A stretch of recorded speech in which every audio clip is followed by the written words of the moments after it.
1989 बिसिनि 30 अगस्त तिनिति सालो सामुसित्रा तांनाय रकनि यागो बुथारजांमनि doctor Asit Roy Chaudhary panchayat चंबारिवा CPIM नि कप्लायंजाक नायकलमनि बिसि बा बुंनानि सिगांनो हाफां सबाय रिजाकमानो केबेंगै दरबा कामनि खरकसा फोरोंनाय डॉक्टर असित रॉय चौधरी आबोनो बिनि चाया आबनि बागैनो बुथारजांमनि ब अ सालनो मुइतो नारगनानि बागैनो जुगेन्द्रनगर आमचाय कमिटिनि लुवाजि मुंबाई विद्यासागर CPIM पार्टी अफिसो बिनि मांफ्लिवो खुम्बगै मुइतो खलायजाखा मुइतो खलायमनि पान्दावो मुइतो गुनां अ साल स्नामनानि नाहारै बायथां मुचुंगै थै रलायखा पान्दाव मानजागैखा CPIM हास्ते तांफां जितेंद्र चौधरी ते कुबुनि आदंर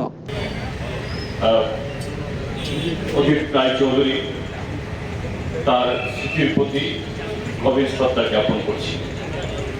আপনারা জানেন 1989 ইংরাজির আজকের দিনে কমরেড শহীদ চৌধুরী এই অজিত রায় চৌধুরী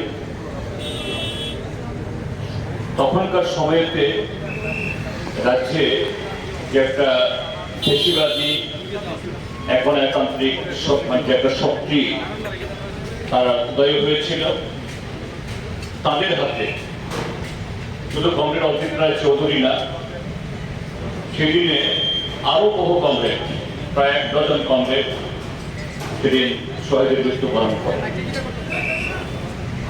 সেই 30 অগস্ট 1989 ইংরাজি কি কারণ ছিল এইভাবে অজিত রায় চৌধুরীর মতো একজন আদর্শ শিক্ষক, গণতান্ত্রিক আন্দোলনের একজন একনিষ্ঠ কর্মী, তাকে হত্যা করা? সেই সময়তেও শুধু আমাদের রাজ্যে না, সারা দেশে এখন একটা শক্তি দেশের সমস্ত যে গণতান্ত্রিক শক্তিকে, গণতন্ত্রের কণ্ঠস্বরকে জব্দ করে আমাদের দেশের সংবিধানকে সংকুচিত করে এই দেশের কোটি কোটি মানুষের অধিকারকে হরণ করার চেষ্টা করেছে। তারই বিরুদ্ধে আমাদের দেশের ট্রেড ইউনিয়ন এবং আরো অন্যান্য শক্তি ভারত বন আহ্বান করেছিল। শান্তিপূর্ণভাবেই আমাদের রাজ্যেও ভারতের কমিউনিস্ট পার্টি, মার্ক্সবাদী, আরো অন্যান্য গণতান্ত্রিক শক্তি আমরা সে আহ্বানে অংশগ্রহণ করার জন্য এই রাজ্যের মানুষকে আমরা আহ্বান জানিয়েছিলাম। সেদিন সেই বনকে সফল করার জন্য জবরদস্তি করে দোকান বন্ধ করা, গাড়ি ঘোড়া থামিয়ে দেওয়া, মানুষের জীবন জীবিকা স্তব্ধ করা, এরকম কোন কর্মসূচি সেদিন বামপন্থীরা নেননি। আয়োজক ট্রেড ইউনিয়ন সেরকম কোন কর্মসূচি সেদিন সংগঠিত করেনি। কিন্তু এই রাজ্যের তৎকালীন যে স্বৈরাচার শাসকরা, তারা সেই বনকে এই রাজ্যে সেই সময়তেও এই কদিনাকে ত্রিপুরা যে পঞ্চায়েত নির্বাচন হয়ে গেছে, সেরকম একটা পঞ্চায়েত নির্বাচন, এই পঞ্চায়েতকে ভেঙে দেওয়ার বিরুদ্ধে এই রাজ্যে গণতান্ত্রিক শক্তি বামপন্থীরা প্রতিবাদে সোচ্চার হয়েছিলেন। কমরেড অজিত রায় চৌধুরী সেই জবরদস্তি করে অন্যায়ভাবে 5 বছর মেয়াদ পূর্ণ হওয়ার আগে পঞ্চায়েত ভেঙে দেওয়ার বিরুদ্ধে তিনি আদালতে কেস দাখিল করেছিলেন। এটা তার অপরাধ। মানুষের অধিকারের জন্য কথা বলা যাবে না, সংবিধানকে গলা টিপে মারার বিরুদ্ধে আওয়াজ তোলা যাবে না। গ্রামাঞ্চলে বামপন্থী ফ্রন্ট সরকার যে ক্ষমতা বিকেন্দ্রীকরণ করেছিল, মানুষকে কথা বলার, যার যার যে অঞ্চলে সেখানকার উন্নয়নে পরিকল্পনা গ্রহণে অংশগ্রহণ করা, এটা করা যাবে না। তারা এই যোগীনগর অঞ্চলে এই পঞ্চায়েত রক্ষা করার জন্য তৎকালীন শাসক দলের স্বৈরতান্ত্রিক পদক্ষেপের বিরুদ্ধে প্রতিবাদ করার জন্য আদালতে যাওয়ার অপরাধে তাকে খুন করা হয়। তো বন্ধুরা, 89 ইংরাজির পর আজকে আরো প্রায় 30-35 বছর পার হয়েছে। আমরা আমাদের দেশে এবং রাজ্যে হয়তো দল ভিন্ন, রং ভিন্ন, স্লোগান ভিন্ন, আরেকটা স্বৈরতান্ত্রিক শক্তি উত্থান আজকে আমরা দেখছি।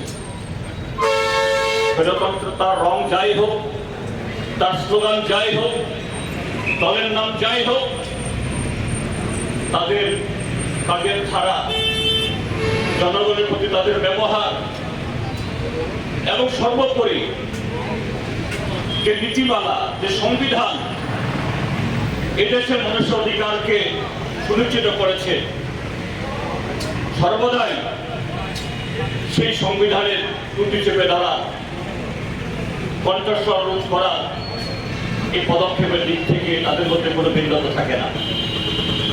আমরা একই চিত্র আজকে রেখেছি।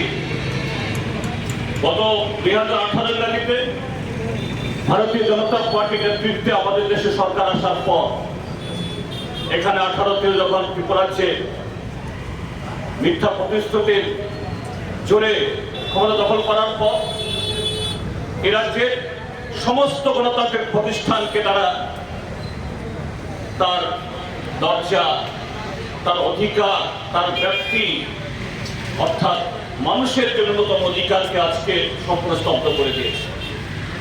এ রাজ্যে গত 6.5 বছরে একটা নির্বাচনও সুষ্ঠুভাবে সংগঠিত হয়নি।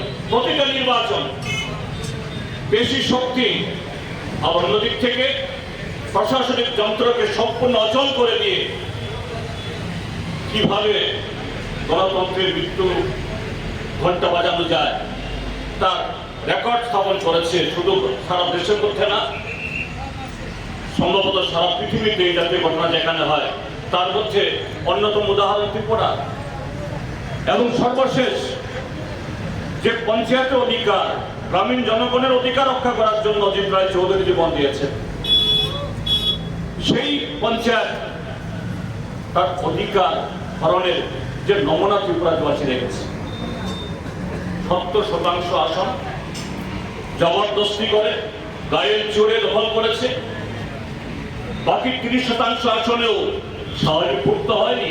তারপরেও গ্রামীণ জনগণ, বিরোধী দলের প্রার্থীরা শুধু